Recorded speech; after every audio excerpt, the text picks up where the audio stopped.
In 1999, I graduated from high school and I was headed to college. My parents rented this van and we loaded all my belongings of what I thought I needed in college. And my aunt and my dad and myself and my mom, we loaded into the van and we were driving down the highway to this new place, this new adventure. Now, I was excited and nervous at the same time. I was excited to be going to a new place and meeting new people, but I was also nervous because I was going to a new place and I was meeting new people. But as soon as I stepped on the campus, I was in awe of the beauty that existed on the campus, all the buildings and the people. Everything seemed like it had a place. The landscape was so immaculate. The grass, I think, was cut just about every day. That's probably where our tuition money went to. But I looked around and my nervousness kind of started to go away after a while. It wasn't until I had a conversation with this girl in my dorm that some of that excitement that I had kind of diminished a little bit. We were sitting around and she was telling me about where she came from and why she chose that particular school and what she was going to be majoring in. And then she made a statement. She said, "Oh, you're probably here on a basketball scholarship." How could she make this definitive statement about me, and she didn't even know who I was? She didn't ask a question. She didn't ask me a question. She made this statement. And so I paused a little bit to gather my thoughts because I didn't want to, seem rude or come across mean. And I told her, I said, well, I worked really hard in high school and I got an academic scholarship to be here.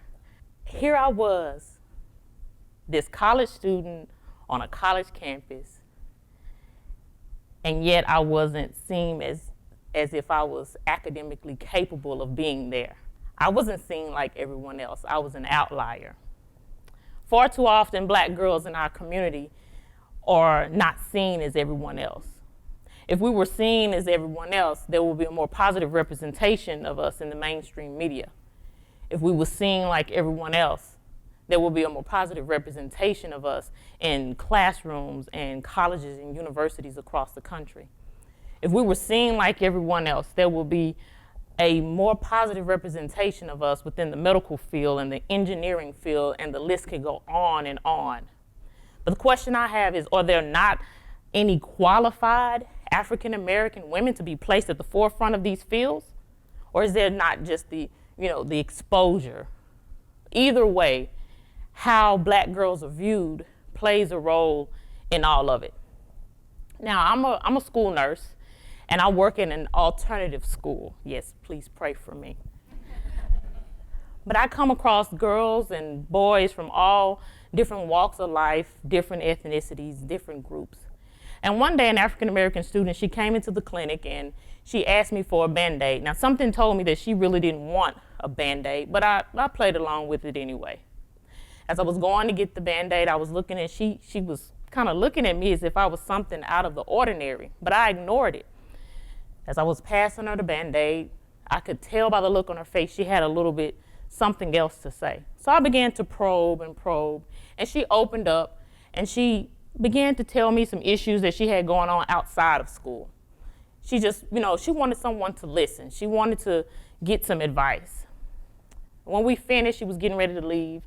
And I asked her, I said, why did you give me all of that information and tell me all of that, and you hadn't, talked to me before, you didn't know who I was? And she said, because you're Black. I said, oh, okay, well, thank you for the observation of me being Black. But she said, I've never seen a Black nurse before.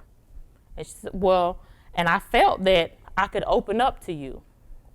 And I thought about it, and here I was. This was 20 years after my encounter in college, and yet and still I was still considered an outlier. Imagine turning on the television and you had a limited view of people who look like you. Imagine walking into a classroom or a lecture hall and you never saw a professor or a teacher who looked like you. Imagine walking into that school clinic and for the first time in your life, you were able to see a nurse who actually looked like you. This is the reality of many African American girls across this country. The images that we see on television are not reflective of our culture. Society has placed a box around us which causes this invisibility that leads to the outlier state.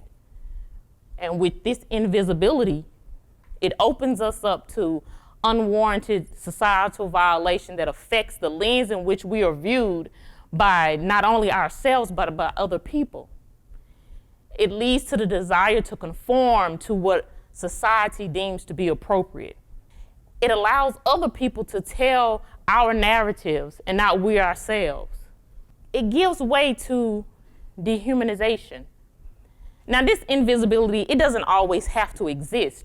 What if Black girls were allowed to be represented positively within our society on a daily basis, like other girls from other ethnicities and other backgrounds? What if they were allowed to exist within society without feeling the need to conform to a non-African American America? What if America was allowed to see Black girls in a positive light outside of the angry Black female or the girl who could only go to college on a basketball scholarship? In order to get rid of the outlier position, in order to remove that invisibility, we have to be able to merge the ideas of cultural sensitivity and diversity. You can't say that you're culturally sensitive, but you forget about the diversity. They have to go hand in hand. Because if we look at it, just because I'm a part of a certain culture doesn't mean that we're all going to be the same. There's differences within those cultures. So we have to be able to merge the two. And when we look at the merging, we have to be able to understand our own culture and our own history. And then we have to be in tune with the differences of other people. Once we can do that, then we can begin to respect and understand everyone's differences. You know, people say, I would say that I hate it, but that's a strong word, so I'll just say I dislike it. When people say I don't see color, to me, not seeing color is not culturally sensitive. Because guess what? My color is a part of who I am. You can't say that you don't see color and yet you want to see me. Seeing color is a part of me. It's not all of who I am, but it's a part of who I am. And so I believe we have to get away from saying, I don't see color. If you see the color, you see me. And you see all of me. You see all of who I am. As Black girls, we have to learn to love and appreciate our own culture and our own history so that way other cultures can appreciate who we are. Me being pro-Black doesn't mean that I'm anti anything else. It means that I love and I respect who I am, and I want to educate other people to love and respect who we are. That's the way we can get to getting rid of that invisibility, getting rid of that outlier position. We want to have a voice in society. And the way we have a voice is we learn to start loving ourselves. There's a saying that if you want a voice, you have to have a seat at the table. Well, I beg to differ with that. I don't think I need a seat at the table because I have my own table and I have my own seat. And I want to invite you in to come and have a seat at my table to learn all it is about me, all it is to get to know me. Doing this, we can create this inclusive environment, an inclusive environment that includes Black girls, white girls, Hispanic. It includes everyone. When we have this inclusive environment, then the Black girls that I'm raising, 2 of them are here today. Please don't tell anybody I let them out of school to hear me speak. In this inclusive environment, they will be able to feel as if they can occupy any space and feel as if they're needed and they're wanted.